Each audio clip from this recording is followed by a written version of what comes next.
Olá, muito boa tarde. Quinta-feira, 21 de setembro. E você vai ver como foi o desfile do Dia do Gaúcho em Cachoeira do Sul.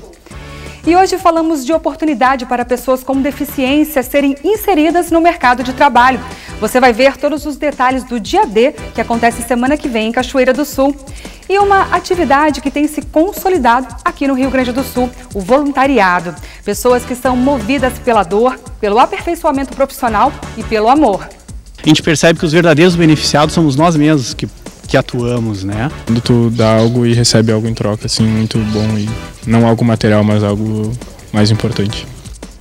E amanhã começa a semana de doação de órgãos e tecidos.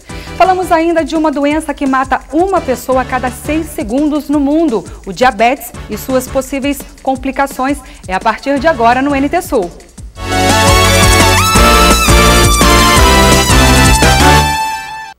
A quarta-feira de tempo bom e com muito calor levou milhares de pessoas no Rio Grande do Sul às ruas para a celebração do Dia do Gaúcho. Veja como foi o desfile aqui em Cachoeira do Sul.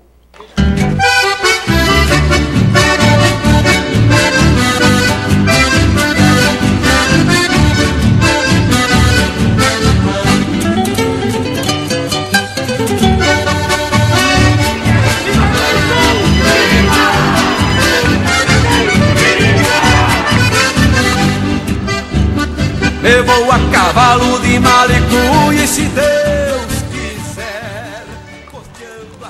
O desfile do Dia do Gaúcho encerrou a Semana Farroupilha ontem em Cachoeira do Sul. Apesar do calor acima dos 30 graus, a Rua Júlio de Castilhos ficou repleta de espectadores, das 5 esquinas até a Praça Honorato. O evento foi aberto pela banda marcial gonçalvense, que homenageou os 100 anos do 3º Batalhão de Engenharia de Combate, que colocou também um grupo de cavaleiros no desfile. Os grupos lembraram diferentes aspectos da história do Rio Grande do Sul, especialmente da Revolução Farroupilha, que iniciou em 20 de setembro de 1835. Mesmo sem recursos públicos, as tradições gaúchas não passaram em branco.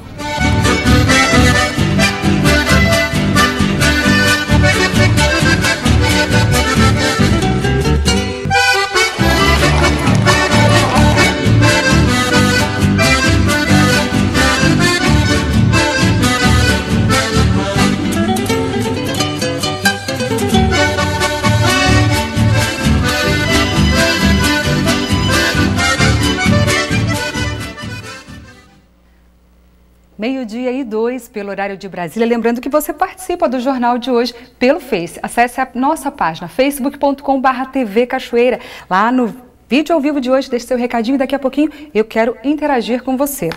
Gente, hoje é Dia Nacional de Luta da Pessoa com Deficiência. Para marcar a data, o NT Sul destaca o Dia D, que acontece em 29 de setembro, aqui em Cachoeira do Sul. Promovido pela agência FGTACine com o objetivo de inserir as pessoas com deficiência no mercado de trabalho. Exatamente, Darcy. Dia 29 acontece um dia especial aqui em Cachoeira do Sul. Uma parceria entre o Ministério do Trabalho e a Fundação Gaúcha do Trabalho e Ação Social. Vou conversar com o Júlio Lopes, coordenador do Cine aqui em Cachoeira do Sul. Júlio, um dia especial, todo preparado pelo Cine aí, com a possibilidade da inclusão dos deficientes, da pessoa portadora de deficiência no mercado de trabalho. Exatamente, João, essa é a nossa alegria, a nossa satisfação e a nossa esperança, né, de que a gente consiga, através desse dia D, que é um dia programado pelo Ministério do Trabalho, em conjunto conosco, Fundação Gaúcha do Trabalho e Ação Social, para a maior inclusão possível de pessoas com algum tipo de deficiência no mercado de trabalho. E a nossa ideia, João, realizando aqui em Cachoeira do Sul, já que este ano Cachoeira foi contemplada com a decisão do Ministério de que nós devemos trabalhar com mais afinco essa situação, de que a gente possa sensibilizar os nossos empresários, para que a gente possa sensibilizar o nosso seio social da importância que é dessas pessoas com algum tipo de deficiência, com alguma dificuldade mais específica, né, que possa ter uma vida normal de trabalho e que venha a se incluir no mercado de trabalho. Vocês têm dados com relação à equalização dessas vagas para pessoas portadoras aqui em Cachoeira do Sul? Existe um déficit? Como que é isso olhado do lado do FGTAS? Bom, nós percebemos cristalinamente porque nós temos a busca por possibilidades de trabalho de pessoas com deficiência. Nós temos um histórico, João, que ele é longo, que as famílias, há uns anos atrás, preferiam ficar com seus entes com alguma deficiência dentro de casa, porque tudo fica mais confortável, mais confortado, né? Você tem lá um recurso básico mínimo por mês, oriundo de Seguridade Social, e a família e a pessoa não precisam buscar a movimentação cotidiana, que é sair às ruas todo dia para trabalhar, que é pegar transporte coletivo, que é ter, às vezes, enfrentar, às vezes, um ambiente hostil no trabalho sem aquela preparação toda, né? Só que isto é uma coisa que está aos pouquinhos se jogando para o passado. Hoje, as famílias percebem a importância que é o seu ente com uma dificuldade especial estar inserido na sua sociedade. E para estar inserido na sociedade, ele precisa produzir, ele precisa trabalhar, ele precisa sentir que ele é útil. Socialização. Exatamente isso, né? Então, pode até que hoje a gente ainda tenha algum distanciamento nesse sentido, mas nós estamos tentando fomentar a semente, João, de que as famílias precisam trabalhar isso. Júlio, o Cine trabalha já nesse projeto, não apenas com os funcionários, mas também com a população em si e com os empregadores. Conta pra gente um pouco de como é que vai ser esse processo aqui dentro da agência nesse dia D. Exatamente. Nós estamos localizados aqui, João, na rua Major Ourix, 1552, e no próximo dia 29, que é o nosso dia D, nós estaremos a partir das 10 horas com a abertura cerimonial oficial do dia D. Na sequência da abertura, João, nós teremos uma palestra de extrema importância, que é a palestra do João Streit, que é o diretor-geral da Escriu, uma empresa que já emprega de longa data pessoas com deficiência. E o João e a empresa Escriu têm uma experiência muito positiva nesse sentido. Na parte da tarde, João, na abertura oficial às 10 horas e na sequência a palestra do João Streit se encerra amanhã. Até porque o João tem tempo livre para transmitir a sua experiência.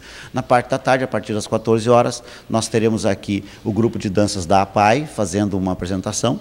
É importante isso, né? É muito festivo, é festivo sim, mas é que é importante as pessoas saberem que as pessoas com deficiência, elas podem tudo com suas limitações, claro que sim, mas podem inclusive dançar e cantar, tocar instrumentos, enfim, né?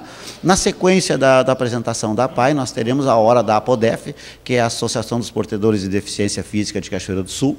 O presidente Aguinaldo está a cargo de comandar esta hora, né? Ele que vai trazer as experiências da APODEF, vai trazer depoimentos de pessoas já envolvidas no mercado de trabalho, pessoas que têm familiares envolvidos no mercado de trabalho. Enfim, vai ser uma hora muito especial e nós teremos aqui, sem dúvida nenhuma, um dia muito especial para toda a comunidade cachoeirense, independente se tem alguma deficiência, se não tenha alguma deficiência, se seja familiar de alguém com essa dificuldade ou não, mas especialmente vai ser um momento para que a nossa sociedade reflita, repense e realmente olhe as coisas com muito mais amor.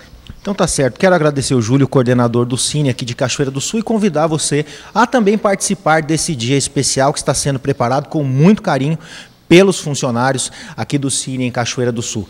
Durante a semana nós estaremos atualizando você, trazendo todas as informações, e a equipe do NT Sul também vai estar participando do dia D aqui em Cachoeira do Sul. Darcy, eu volto com você no estúdio.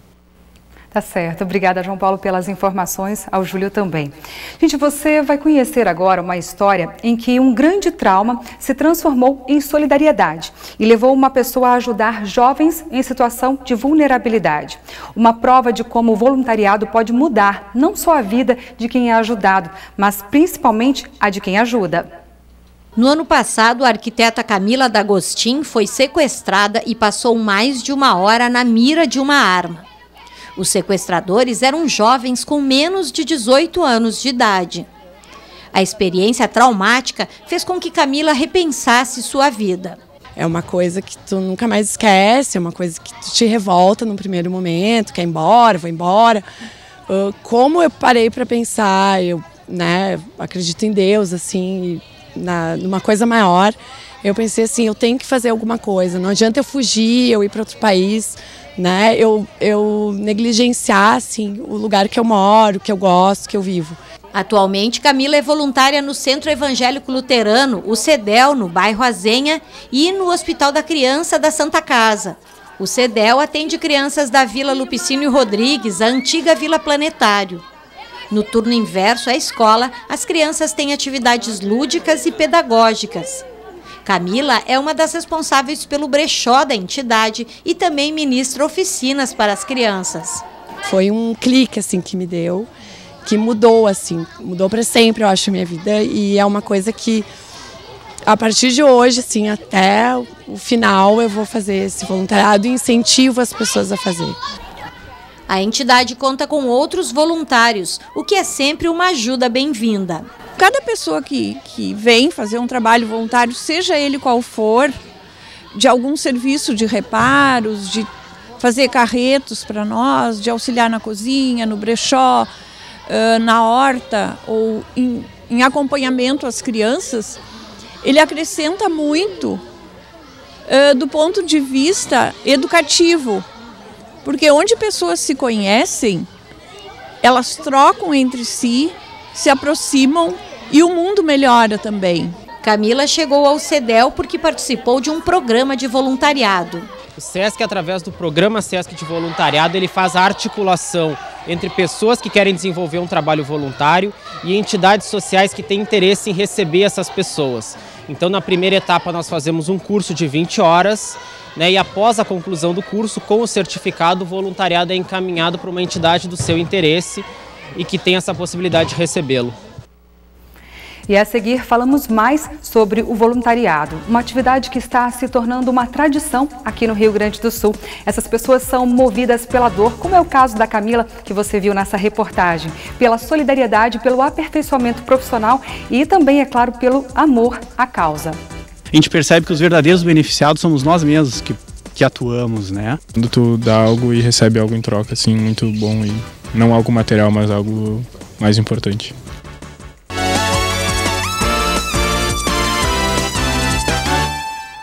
Na última sessão da Câmara de Vereadores de Cachoeira do Sul, na segunda-feira, os 15 vereadores foram favoráveis ao projeto de lei de diretrizes orçamentárias, a LDO, para 2018. A projeção é de uma receita que ultrapassa os 270 milhões de reais. A despesa subiu 7,3% em relação a 2017.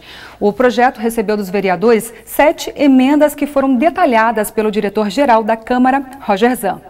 A LDO é uma lei preparatória para a lei orçamentária do município. É na lei orçamentária que nós vamos ter os valores mensurados, quantificados da receita e da despesa do município para o ano de 2018, que é o próximo exercício financeiro. Diversas foram as emendas, no caso 7, todas elas sugeridas pelos vereadores, mas o que significam cada uma delas? Foram aprovadas 4 emendas aditivas, em que os vereadores acresceram parágrafos ou incisos e ainda um artigo ao projeto de lei de diretrizes orçamentárias para o ano de 2018, uma emenda supressiva que retirou um parágrafo do artigo 22 e 2 emendas modificativas, em que os vereadores alteraram vários dispositivos legais do projeto de lei. Na verdade, os vereadores procuraram esclarecer alguns pontos do projeto de lei de diretrizes orçamentárias, definindo mais especificamente como deve ser feito para criar novos cargos, tanto no Executivo quanto no Legislativo, esclarecendo os valores previstos na LDO que constarão da LOA para as obras na Câmara de Vereadores de Cachoeira do Sul, aumentando o prazo para os setores da administração pública municipal encaminharem as suas ações que deverão constar do projeto de lei orçamentária de 2018 à Secretaria da Fazenda do município. Basicamente foram essas emendas, todas elas esclarecedoras de dispositivos do projeto. A audiência pública que foi na outra semana teve apenas a presença de um cachoeirense. Não só na Câmara, como as audiências públicas que também a Prefeitura deve fazer antes do envio do projeto para a Câmara de Vereadores. Infelizmente, há uma participação muito pequena da população cachoeirense nessas audiências. Ou seja, não há contribuição deles no projeto que agora é enviado à Prefeitura. Não houve nenhuma alteração no projeto após tramitação na Câmara em razão de manifestação da sociedade cachoeirense. Houve apenas uma manifestação do Ministério Público sugerindo aos vereadores que se atentassem na tramitação do projeto quanto à necessidade de atualização do nosso plano diretor, o que os vereadores procuraram contemplar com emenda também ao projeto. O que deve ser modificado de acordo com a solicitação do MP? Na verdade, foi apresentada uma emenda deixando claro que o nosso plano diretor, que é uma lei, ele deve ser atualizado conforme determina o Estatuto das Cidades, que embora passado o prazo legal para ser feita essa atualização, até o presente momento isso não foi feito. Então, há previsão legal que no ano de 2018 essa atualização do plano diretor aconteça.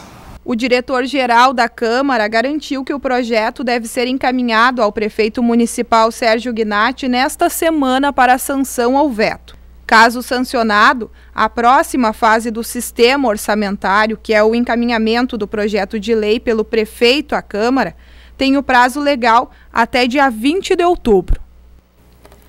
12h18 pelo horário de Brasília. Lembrando que você pode participar do nosso jornal por facebook.com/TV Cachoeira. No vídeo ao vivo de hoje, deixe lá seu recadinho e daqui a pouquinho eu interajo com você. Gente, como nós abordamos no primeiro bloco, o voluntariado é gratificante também para quem se dispõe a ajudar em uma causa. E o Rio Grande do Sul está firmando uma tradição na atividade. Em Porto Alegre, por exemplo, diferentes instituições conquistaram apoio significativo no trabalho com crianças. No Instituto do Câncer Infantil, o voluntariado é peça-chave. Há 26 anos, a instituição oferece assistência a crianças e adolescentes com câncer. São diversas atividades como apoio psicológico, nutricional, tratamento odontológico e recreação. Eles cuidam da gente, façam olhar os dentes, para ver como é que tá, se não precisa arrancar. Além dos 56 funcionários, o Instituto conta com 550 voluntários em mais de 15 áreas de atuação. Eles dedicam 3 horas semanais às atividades. Existe um processo seletivo e depois há uma preparação dos voluntários. Esse voluntário chega, disposto a ajudar e muitas vezes ele não sabe como. Então o nosso papel é encontrar o que este candidato ao trabalho voluntário tem de melhor. A coordenadora conta que alguns voluntários buscam unir a solidariedade com a vontade de aperfeiçoamento profissional e de aumentar o currículo. A dor também é um componente que leva ao voluntariado. Na última seleção, 70% dos candidatos tiveram câncer ou casos da doença na família. Mas o que todos os voluntários têm em comum é a disposição para ajudar. A Eunice trabalha há 16 anos no brechó que ajuda a financiar o Instituto. É o amor à causa, a vontade de ajudar o próximo e isso nos liga muito. O treinamento que nós temos aqui como voluntários é muito bom, isso a gente se apega à casa, aos ideais e às crianças. Marli já foi voluntária em diversas instituições e há 6 meses está trabalhando na recepção da entidade. Consigo ver a vida de um outro jeito vindo para cá sempre. O que me deixa bastante feliz é essa organização que tem aqui. Em um amplo espaço na zona sul de Porto Alegre, a Aldeia da Fraternidade atende 240 crianças com 3 principais projetos. Na música, conta com uma orquestra. No jiu-jitsu, já tem 3 campeões mundiais. Na educação para a sustentabilidade, as crianças são ensinadas a cuidar de uma horta orgânica e a cozinhar. Atualmente, 84 voluntários auxiliam os 43 funcionários da entidade. Operador do mercado financeiro, Fabiano reserva as tardes de sexta-feira para auxiliar na horta da aldeia. Na medida que a gente vai se envolvendo, se engajando com o projeto, a gente vai criando um sentimento que a gente percebe que os verdadeiros beneficiados somos nós mesmos que atuamos, Anualmente, o Colégio Santa Inês convida alunos para atuarem como voluntários na Aldeia da Fraternidade. O colégio conta hoje com 24 voluntários. Quando tu dá algo e recebe algo em troca, assim, muito bom e não algo material, mas algo mais importante. Nós temos uma participação super importante da Emater. A gente tem uma parceria com a Parceiros Voluntários, que nos encaminha esses voluntários, junto com o perfil que é o da aldeia, do que a aldeia trabalha, do acolhimento, da potência. Então, tudo que tem aqui é com muita potência dos voluntários junto com os colaboradores. O apresentador do programa Arena do Futuro, da TV Novo Tempo, estará em turnê pelo Rio Grande do Sul no mês de outubro. Confira as cidades em que Luiz Gonçalves vai estar. Olá, meus amigos e minhas amigas, tudo bem? A Rede Novo Tempo de Comunicação tem como objetivo levar aos seus telespectadores um conteúdo voltado à família. São mais de 40 programas levados diariamente a mais de 500 cidades no Brasil em canal aberto, incluindo 19 capitais brasileiras, além da transmissão nos canais fechados, NET, Claro, Oi e transmissão via parabólicas. O Arena do Futuro é um programa da TV Novo Tempo apresentado por Luiz Gonçalves. Vem cá. Entendeu o tema de hoje? Hã? Está claro para você o tema de hoje? Bom, como eu tomei uma decisão um dia e deixei tudo isso para seguir o que diz a Bíblia, eu quero lhe convidar a tomar essa decisão também. Luiz Gonçalves é natural da cidade de Martinópolis, São Paulo, autor de várias publicações, atua ainda como pastor evangelista há mais de 20 anos. Orador do programa Arena do Futuro, é também diretor de evangelismo da divisão sul-americana da Igreja Adventista do Sétimo Dia. Ele estará apresentando palestras no Rio Grande do Sul numa turnê no mês de outubro. Veja agora as cidades que estarão recebendo Luiz Gonçalves. 7 de outubro, Gravataí. 8 de outubro, Pelotas. 9 de outubro, Viamão. 10 de outubro, Taquara. 11 de outubro, Caxias do Sul. 12 de outubro, cidade de Lajeado. 13 e 14, a cidade de Esteio. Apresentação no Parque de Exposições Assis Brasil. Lembrando que a entrada para os eventos é franca, para assistir às palestras e também às apresentações musicais. A seguir, semana de conscientização sobre doação de órgãos e tecidos começa amanhã em Cachoeira do Sul. E falamos ainda de uma doença que mata uma pessoa a cada 6 segundos no mundo, o diabetes e suas complicações e prevenção também. Nós já voltamos.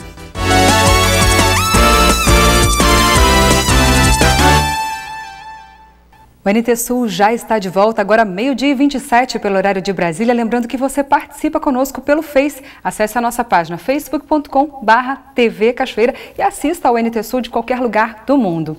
Bom, começa amanhã, aqui em Cachoeira do Sul, a semana de conscientização sobre doação de órgãos e tecidos, promovida pelo HCB. Acompanhe a entrevista.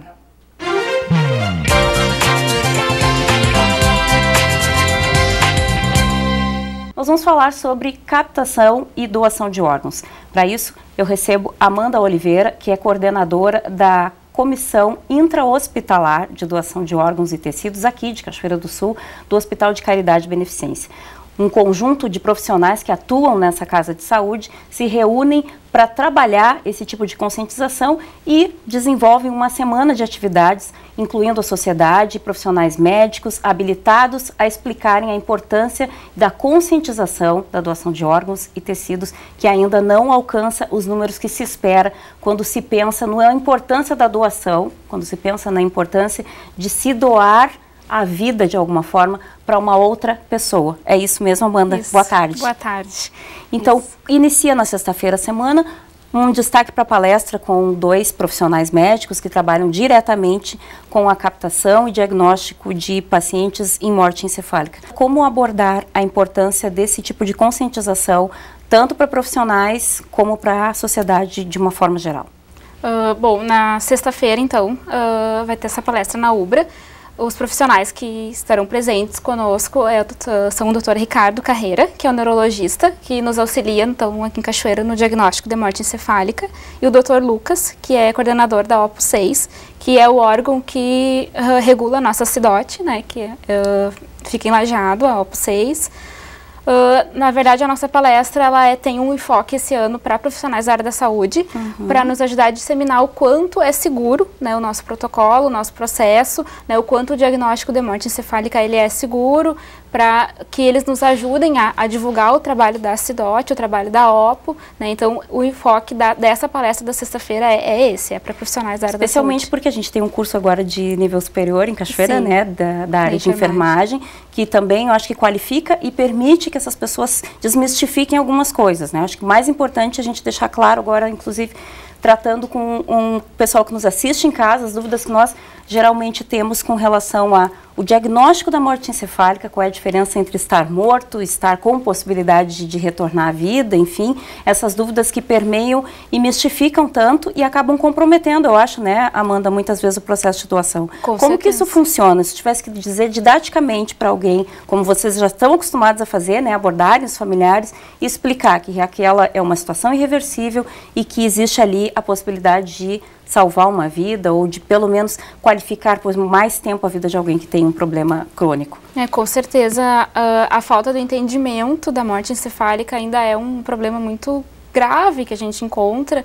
Então, a gente, a partir do momento que a gente suspeita da possibilidade de uma morte encefálica, né, dentro do setor, a gente já começa a conversar com a família, a gente já certifica de que ela entende ou não o que é a morte encefálica. E esse trabalho ele é todo realizado muito antes da gente abordar a doação, né? A gente jamais vai falar em doação de órgãos sem ter certeza de que a família está entendendo que é uma situação irreversível, que o paciente realmente está morto, né? Então, ainda existe muita dúvida quanto a isso, né? A população tem dúvida muito quanto ao coma e a morte encefálica, ainda hoje, né, existe essa confusão, né? Então, a gente trabalha muito isso com as famílias, né? Esse também é um dos trabalhos uma parte mais importante do trabalho da CIDOT, que é realmente fazer a família entender o que é a morte encefálica.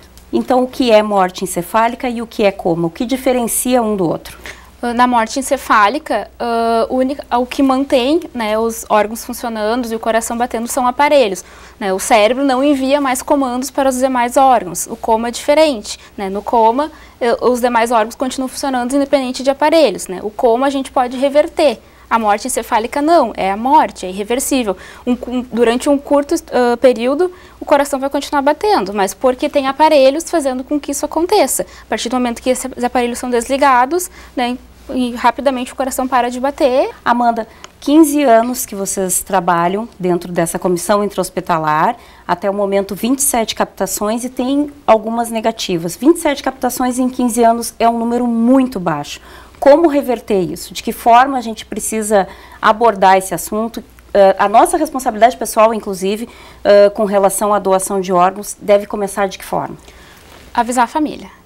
Chegar em casa, independente da idade que se tenha hoje, do momento que se esteja vivendo, por mais saúde que se tenha hoje, a gente tem que conversar sobre isso. Tem que chegar em casa e dizer, eu quero ser um doador de órgãos, porque a única pessoa que vai decidir, né, é o teu familiar.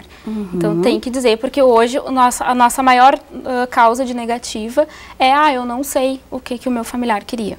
As pessoas não externaram para os seus familiares esse desejo e aí essa insegurança impede a doação, é isso? Sim. Eles chegam nesse momento que é um momento de luto, é um momento de dor, de perda, né? E eles não querem tomar uma decisão sem ter certeza que era aquilo ali que o familiar deles queria. Então, facilita muito quando a gente chega e diz, eu quero ser um doador, né? Então, e deixar a família ciente disso. Antigamente se falava em documentos que comprovariam, de repente, o documento de identidade principalmente, comprovaria que eu era um doador, enfim, isso não existe mais. Não. Então agora é determinante que a família tenha consciência de que eu realmente estou disposto a fazer essa doação. Com a negativa da família, nada feito. Nada é feito. E somente familiares de primeiro e segundo grau podem autorizar, né? Então eles têm que estar cientes da tua vontade. Existem testes que comprovam que de fato essa situação é irreversível, então ninguém corre o risco, que é outra mística que se envolve muito, de fulano poderia ter recuperado a vida, fulano poderia ter tido o caso revertido. Não. Como que esses testes são feitos? São 2 testes, né, clínicos e um teste de imagem. O primeiro ou o segundo teste clínico obrigatoriamente tem que ser realizado por um neurologista. O segundo é realizado por um plantonista, que geralmente o que está na UTI, né, no dia, faz o teste em um período de 6 horas entre o primeiro e o segundo teste clínico, né? E entre esses 2 testes é realizado um exame de imagem, então, para complementar. Então, o protocolo dura mais ou menos até 12 horas, né? Ele é bem extenso e ele é bem criterioso, não existe chance de erro, né? Exatamente por isso que é feito desses 2 testes, mais o exame de imagem, para ter certeza, né, da morte encefálica, e aí sim é comunicado à família. E aí inicia, então, esse processo da doação Da doação, a entrevista com a família e o processo de doação, se a família aceitar. Neste ano, quantas captações já foram feitas? 4 captações. Ao todo foram 12 protocolos abertos, 4 captações, 4 negativas familiar e 4 incompatibilidades para doação. Então, infelizmente, ainda esse jogo está um pouco empatado, Sim. com 4 doações e 4 negativas. Você percebe que ainda não está muito claro como esse processo ocorre, nem existe a tranquilidade das famílias em atestar essa ação. Sim, esse ano a gente até teve poucas negativas, mas se for puxar os anos anteriores, assim, a gente teve muitas negativas familiares pela falta de informação, por não saber o que o familiar quer.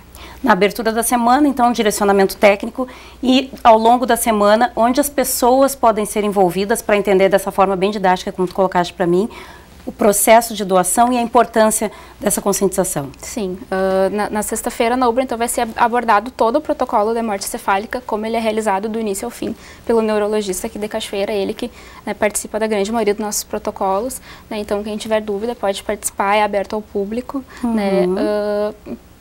O foco é os profissionais da área da saúde, mas quem tiver dúvida, quiser participar, não tem problema. Só comparecer no local às 19 horas. Às 19 horas. Na segunda-feira vai ser um dia todo de doação de sangue, né? O banco de sangue vai ser aberto para quem quiser realizar a doação. Que fica junto ao HCB, Que fica junto ao HCB. Na terça será realizada uma blitz interna no hospital, uma atividade para os funcionários. E na quarta-feira nós vamos estar no shopping, no nosso dia D da conscientização, que é o Dia Nacional de Doação de Órgãos.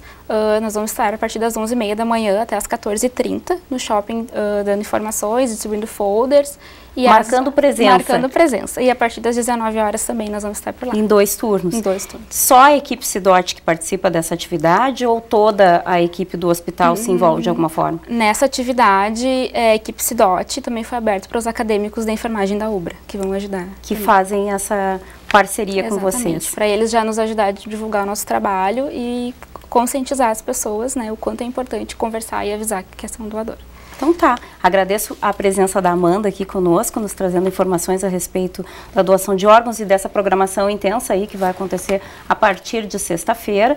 Toda a comunidade é convidada a participar e acompanhar. As informações ficam disponíveis também no site do Hospital de Caridade e Beneficência, que a gente vai colocar aqui para vocês acompanharem, assim como as informações dos horários e locais em que essas atividades vão ser desenvolvidas. Amanda, muito obrigada e fica o convite, então. Vamos nos conscientizar, conversar em casa com a família, deixar claro que essa corrente do bem precisa continuar.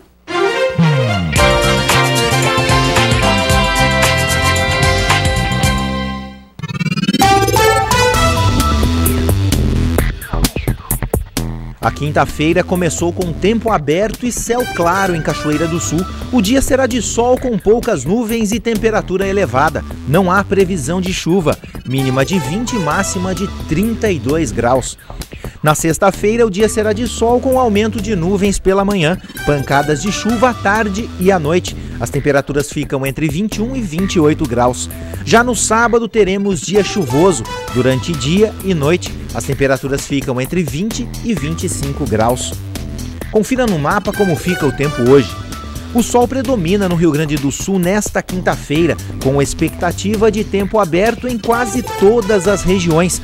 Uma massa de ar muito quente vai persistir sobre o território gaúcho, proporcionando mais uma jornada de temperatura elevada nos últimos dias de inverno de 2017. Na capital Porto Alegre, a máxima prevista é de 35 graus. Em Uruguaiana, na fronteira oeste, 33. Em Passo Fundo, no norte do estado, 32 graus. Em Santa Maria, na região central, 34. Para o litoral norte, Tramandaí, Torres, 24 graus. Em Pelotas e Rio Grande, no sul do estado, 30.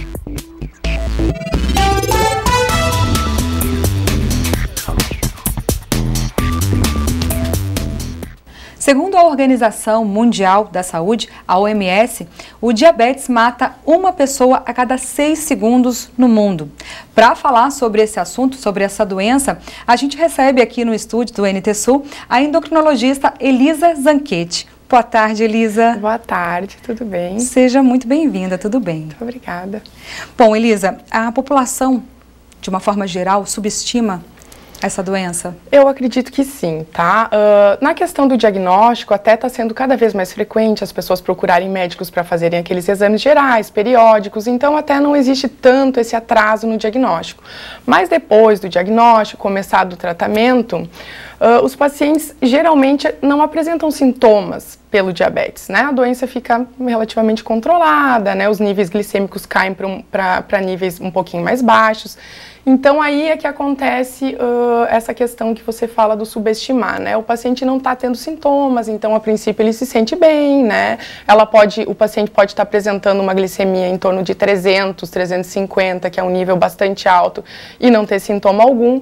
Então aí é que é o grande perigo do diabetes, né? Que as pessoas acabam achando que não vai causar nada, né? Ela pode ser silenciosa, então? Exatamente. Por sinal, o diabetes tipo 2, quando ele é diagnosticado, depois a gente vai falar mais sobre os tipos do diabetes, se estima que pode ter até um período de 5 anos que ele já tenha vindo antes, né? Sem a pessoa ter percebido. Isso pode acontecer ou não, né? Tá, mas os primeiros sintomas, assim, que podem apontar para o diabetes? Quando o paciente apresenta sintomas, eles geralmente são muita sede, né, urinando bastante, levantando à noite para urinar, né, muita fome também, né, isso pode acontecer. Fome também. Isso, mas principalmente mais a questão de muita sede, muita vontade de ir ao banheiro, né, urinando bastante em grande quantidade. E quando não diagnosticado logo no princípio, isso causa muito dano ao organismo? Pode causar danos no organismo, pode causar lesões no olho, né, nos rins, mas a grande maioria dos casos, acredito que quando se faz o diagnóstico, ainda não existem esses comprometimentos, mas isso pode acontecer sim. De ao diagnóstico já haver comprometimento da retina, o comprometimento do sistema renal, até cardiovascular. Quantos tipos de diabetes que existem? Bom, assim, na verdade, são inúmeros, mas para falar de uma maneira mais resumida, principalmente 3 tipos, que seriam o diabetes tipo 1, o diabetes tipo 2 e o diabetes gestacional. Você gostaria que eu falasse um pouquinho? Sim, o mellitus principalmente, porque eu acho que é o grande mal hoje em dia. Exato, então o diabetes mellitus tipo 2, que é o mais frequente, ele é um diabetes que ocorre por principalmente a combinação de 3 fatores, né? Uma tendência na genética, né, que a pessoa tem história na família, pais, avós, né? Isso a gente não tem como mudar. Outra questão é passar do peso, o peso ideal, né? Então, sobrepeso, obesidade, né? E junto com isso, e até para causar isto, estão, né, o sedentarismo, né? A ingestão de comidas alimentos não saudáveis, né? Carboidratos que a gente chama de alto índice glicêmico, como doces, pães, em gerais. Não que esses alimentos diretamente causem diabetes, mas o consumo exagerado faz com que a pessoa aumente de peso, né? Então, fazendo o pâncreas, que é o órgão que produz insulina, cansar mais rapidamente, né? Evoluindo, um paciente que já tem essa tendência, evoluindo para diabetes. Sim, o emocional, o fator emocional tem a ver, pode desenvolver diabetes? Não causa. Claro, assim, o que a gente diz é que o paciente que já tem diabetes, um período de estresse, um pico de estresse, uma ansiedade, ele pode aumentar os níveis momentaneamente de açúcar no sangue, de glicose. Sim. Mas causar diabetes, como às vezes os pacientes falam, o meu diabetes é emocional, isso não existe, não é... Sim, mas isso quando o diabetes já está instalado, já foi diagnosticado... Pode haver um pico de glicose, né, de açúcar no sangue desencadeado por um período de estresse, mas isso é uma coisa momentânea, não é uma coisa que vai alterar o controle do tratamento a longo prazo, que para nós é o que nos interessa, né?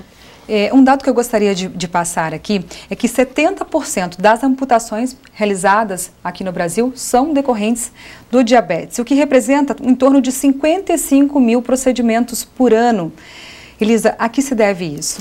Então, isso é o mau controle a longo prazo do diabetes, né? Então, como a gente estava conversando, né, os pacientes têm aquele susto inicial, Geralmente, quando descobrem que tem a doença, eles se dedicam bastante, né? Mudam a alimentação, iniciam atividade física. Quando eles veem que esses níveis normalizaram, né? Que ficaram novamente com os exames normais, né? Normais para um paciente diabético, como a doença não apresenta sintomas, eles têm aquela sensação de tranquilidade, né? Sim. Então, não consulta, não faz o seu acompanhamento, para atividade física, ganha peso de novo, né? Então, esse descontrole do diabetes, o aumento crônico dos níveis de glicose, ele lesa, né, as artérias do corpo todo, né? Assim como, da mesma maneira que lesa a artéria do coração, lesa as artérias dos membros inferiores, das pernas, né? Então, essa lesão cria aquelas placas de gordura, as mesmas placas de gordura que causam infarto, são as mesmas lesões que o paciente apresenta nos membros inferiores. Pelo diabetes, pelo colesterol alto, que são doenças associadas, por pressão alta, por tabagismo, né? Então, essa obstrução, né, da circulação é que acarreta a amputação. E o diabetes é uma grande causa, com certeza, para esse dado, né, que você está nos passando. Sim. Em relação aos fatores de risco, você citou aí tabagismo, obesidade, mais alguma coisa, estilo de vida de forma geral, de alimentação, má alimentação? Para as amputações ou para o diabetes? Para o diabetes mesmo. Então assim, com certeza, esse perfil, né, de paciente não se alimenta bem, né, alimentos fast food, muito pão branco, né, massa, carne gorda, esses alimentos em geral, já bem conhecidos, né, que a gente sabe que são de alto índice glicêmico, que são altamente calóricos, combinado com uma vida sedentária, né, nada de pouca atividade física, né, tabagismo também contribui para essas doenças crônicas em geral, né, hipertensão, né, a todas essas doenças que se associam com o diabetes. Para o diabético é essencial fazer exercício físico? É essencial sim, porque ele complementa tanto na questão de perda de peso, quanto na própria queda dos níveis de glicose. Então, ele ajuda a controlar o diabetes, assim como ajuda a perda de peso. Então, são duas coisas extremamente necessárias, né, para que o tratamento funcione. Tá. Em relação aos cuidados, ao tratamento em si e também ao estilo de vida da pessoa diabética, gostaria que você falasse primeiro da pessoa já com o diabetes e depois para que não contraia esse tipo de doença. Então tá, o paciente com diabetes, claro que assim, eu vou passar algumas ideias gerais, né, mas claro que a gente tem que bater bastante na tecla da dieta, isso é o grande... é a grande chave, né, para o controle do diabetes, né, o paciente tem que evitar doces, né, doces estão proibidos, né. Até, Elisa, há um mito, eu noto, já tive a oportunidade de conversar com algumas pessoas diabéticas e às vezes por falta de orientação, por falta de informação, elas acham que não pode comer aquele docinho, mas pode comer um pão branco, como você citou aí, e isso vira açúcar. Exatamente, no sangue. Isso, exatamente como você falou. Então, assim, doces são proibidos, mas os carboidratos, né, o grupo dos carboidratos, que são pães, massas, né, bolos, bolacha, arroz, massa, polenta, né, então todos esses alimentos não é que eles não podem ser consumidos, excetuando doces que idealmente não se deve consumir o diabetes tipo 2. Mas assim, o pão deve ser usado com moderação, sempre na versão integral, né, porque as fibras fazem com que o carboidrato seja absorvido de uma forma mais lenta, né, então evitando picos, né, de glicose. Essa questão de mel, melado, muitas pessoas têm essa impressão que porque é açúcar mascavo, porque é mel, melado, essas coisas também são permitidas e não são, né, sendo doces. E essas comidas gordurosas em geral, assim, altamente calóricas, como pizza, X, né? As gorduras, esse mito existe porque não é só, que você falou, não é só os alimentos doces que elevam a glicose, né? A gordura, a proteína, uma porção delas também se transforma em açúcar no sangue, né? De uma maneira mais tardia, mas isso também acontece. Então, como regra geral, o paciente tem que sempre preferir alimentos integrais, dar mais preferência para saladas. Outra questão são as frutas, que as pessoas têm aquela tendência de achar que podem comer fruta à vontade. Sim. Também não, né? No máximo uma fruta por vez, né? Geralmente até umas 4 unidades por dia. Esse tipo de dieta para aquele que já é diabético. E vale também para a prevenção do diabetes? Com certeza, né? Claro que um paciente que ainda não é diabético, que está no seu peso normal, ele não tem uma restrição absoluta a esses alimentos, né? Mas assim, a gente tem que aprender a ter um perfil de vida mais saudável. Por exemplo, o pão branco, na verdade, se todas as pessoas pudessem usar o pão integral, com certeza para a saúde vai estar tendo um grande benefício, né?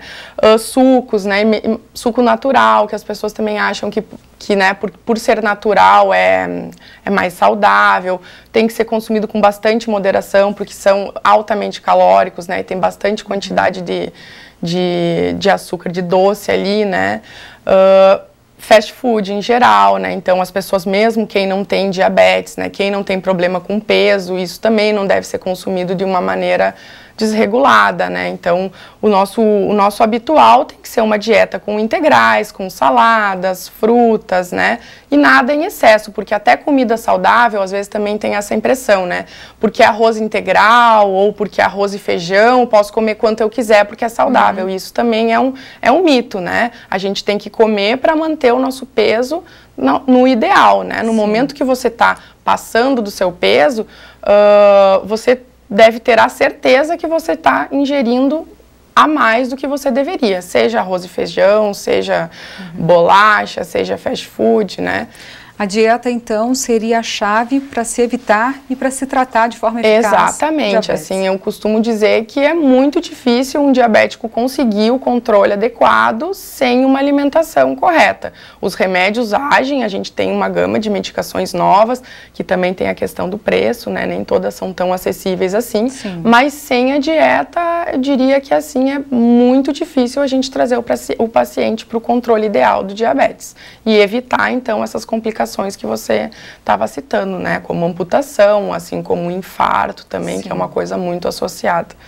Tá certo. Bom, a gente ainda tem um tempinho, eu gostaria de voltar na questão do diabetes gestacional. Você pode falar um pouquinho pra gente? Certo. Então, assim, o diabetes gestacional, o diabetes que é descoberto durante a gestação, né? Então, assim, os cuidados, geralmente ele é um diabetes mais leve, geralmente com dieta, ele consegue ser controlado. Algumas vezes precisa medicação, precisa insulina, mas isso é um evento mais raro.